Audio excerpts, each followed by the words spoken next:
Assalamualaikum warahmatullahi wabarakatuh. Shalom rahayu, Om Swastiastu, salam sejahtera untuk kita semua.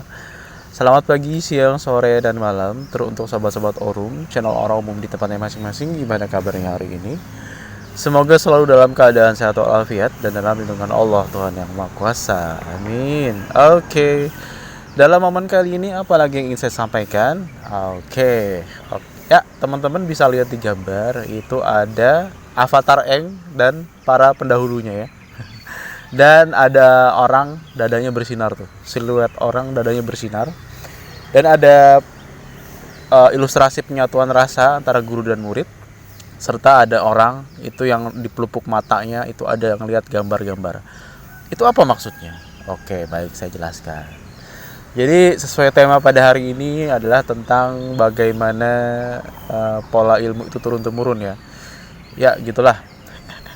Saya kadang-kadang bikin judul juga nggak hafal judul sendiri. Ya yang penting kan konten isinya. Jadi cerita saya pada hari ini tentang bagaimana ilmu itu ya bisa turun-temurun dari satu orang ke orang lain, dari guru ke murid atau dari generasi ke generasi. Jadi ada istilah ilmu nurun kalau bahasa Arab. Artinya apa? Ilmu itu cahaya. Terus kalau diplesetin ke bahasa Jawa, al ilmu nurun. Ilmu itu nurun atau nitis. Nah, itu menurut kepercayaan orang Jawa. Nah, kita pakai polanya orang Jawa aja ya. Kalau ilmu itu nurun atau nitis ya, al ilmu nurun. Jadi yang nama di kepercayaannya orang Jawa itu mempercayai ada yang namanya ilmu tiban atau ilmu titisan. Nah, gambaran ilmu itu pun seperti itu. Kita juga bisa memahami atau memaknai atau mengilustrasikan kalau ilmu itu seperti cahaya ya, sebuah cahaya. Atau lebih simpel lagi kita dekatkan dengan istilah sehari-hari aja. Ibaratnya software pada komputer atau pada Android ini ya, yang kemudian dipindah tangankan atau ditransfer dengan perangkat Bluetooth. Nah, hati atau batin kita ini atau rasa kita ini bagaikan seperangkat Bluetooth ya. Bluetooth atau infrared ya, zaman dulu banget itu. Nah, jadi kalau misalnya software antar HP Android itu dipindah tangankan dengan cara transfer antara Bluetooth, maka ilmu itu dipindah tangankan dengan cara jalur atau dengan sarana kasih sayang antar batin. Nah, disinilah pentingnya yang namanya adab ya. Adab itu di atasnya ilmu. Kalau ilmu tanpa punya adab, maka ilmunya tidak berkah. Ilmu yang nggak berkah akan membawa masalah gitu. Jadi bedanya ilmu berkah dengan tidak berkah itu tergantung adabnya. Tandanya ilmu berkah dan tak berkah dari manfaatnya. Kalau ilmu tak berkah itu membawa kesulitan, membawa ujian hidup gitu-gitu, membawa kesulitan-kesulitan, itu tanda ilmunya nggak berkah, membawa masalah-masalah. Nah, kalau ilmunya berkah itu membawa manfaat untuk diri sendiri dan sekitarnya, gitu gambarannya. Jadi ilmu itu ibaratnya gini, umpama dari zaman Wali Songo ilmu itu bentuknya begini, kemudian diwarisi turun-temurun antar generasi. Kan ada tuh yang namanya sanad ya, atau sistem keilmuan. Nah, itu gunanya seperti itu. Di sebalik susunan sanad dalam suatu perguruan atau paguron, ada yang namanya suatu sistem keilmuan yang kuat, yang berisi jalinan kasih sayang, yang berisi jalan atau pola turun-temurunnya ilmu antara generasi ke generasi, dari zaman ke zaman. Bisa jadi ilmu yang saya wedar sekarang ini adalah dulunya adalah milik Wali Songo. Di zaman sekarang nurun sampai pada saya melalui serentetan jalur-jalur keilmuan dari para datuk-datuk leluhur. Itu bisa terjadi seperti itu. Makanya kalau kita ikut pengajian kan biasanya ada tuh namanya adab tawasulan, kirim Fatihah pada leluhur keilmuan, datuk-datuk keilmuan. Al-Fatihah ila hadratin Nabi Muhammad Rasulullah sallallahu alaihi wasallam. Contoh gitu ya. Wa usulihim wa furuihim ya. Saut datuk atas bawahnya. Nah, itu untuk menghormati jalur jalannya ilmu gitu. Ilmu itu harus ada adabnya, harus ada pembungkusnya seperti itu. Jadi supaya berkah, supaya memberi manfaat gitu ya.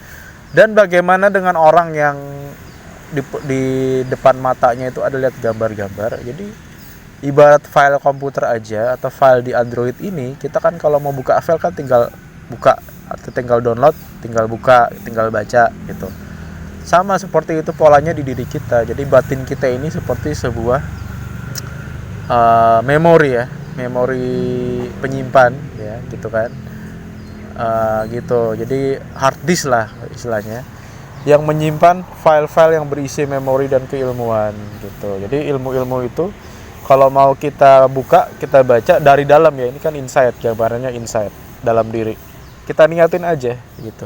Jadi misalnya pengen baca suatu wadaran bahasan bab keilmuan gitu, kita tinggal niatin bacain Fatihah. Fatihah seperti itu tadi, Al-Fatihah ila hadrati siapa, wali siapa gitu loh.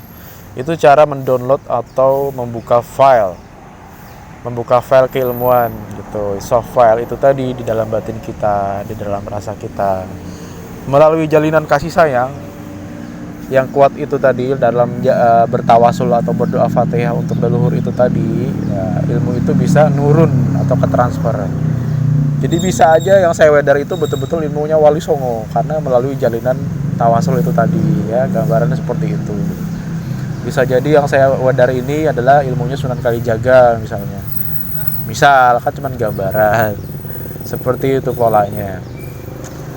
Sama seperti teman-teman kalau misalnya ingin menyatukan rasa atau menyatukan batin dengan seseorang, itu bisa bacain Fatihah gitu. Misalnya kayak kalau yang masih hidup, khususon ila fulan kalau laki-laki, fulanah kalau perempuan, sebutin nama sama binnya atau bintinya kalau tahu ya.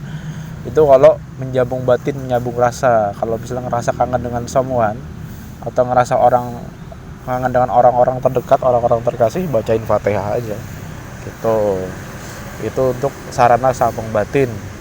Kalau sambung batinnya pada seorang guru atau orang yang berilmu, yaitu tadi efeknya adalah ilmunya terkopi ke kita. Itu kayak hebatnya seperti itu. Hebat kan kalau misalnya kita bisa mewedar ilmunya tingkat wali gitu kan, kita orang biasa ya, tapi karena berkatnya ya, transfer ilmu itu tadi, kita jadi keangkat gitu gambarannya. Enak, jadi kita nggak usah banyak menghafal. Jadi sebenarnya apa ya, membaca kitab atau menghafal bacaan di buku-buku literatur literasi itu kan hanya menunjang. Ilmu yang sebenarnya itu ada di dalam batin, di dalam rasa, cahaya, berupa cahaya dia gambarannya. Atau kita ilustrasikan zaman sekarang seperti soft file pada komputer atau pada HP Android, itu aja. Yang kita tinggal buka-buka dengan niat tertentu dan doanya Fatihah gitu kan. Bagaimana dengan yang nonis atau non muslim? Niatin aja gini, saya niat sambung energi dengan siapa namanya, siapa nama masternya gitu. Saya niat sambung energi, sambung rasa dengan Buddha Gautama misalnya, atau dengan siapa? Macam-macam kan, banyak kan master itu ya. Atau dengan Krishna, Sri Krishna misal, bisa gitu aja sebenarnya. Tapi kalau misalnya dengan yang nonis, bisa sebelumnya bilang gini dulu, semoga semua makhluk berbahagia. Saya niat menyatu rasa, menyatu batin dengan Sri Krishna misalnya, bisa kayak gitu, coba ya. Oke, itu gambarannya. Itu yang pengen saya sampaikan pada pagi hari ini ya. Nanti kalau misalnya ada lanjutannya, akan saya sambung lagi di part keduanya dan part ketiganya. Santai aja. Kalau ada sambungannya kita lanjutkan. Kalau udah selesai di sini ya kita beralih ke tema yang baru seperti biasa. Oke. Terima kasih atensinya buat teman-teman semua, dan jangan lupa bahagia, jangan lupa sarapan, dan salam sejahtera untuk kita semua. Assalamualaikum. Oke, sip.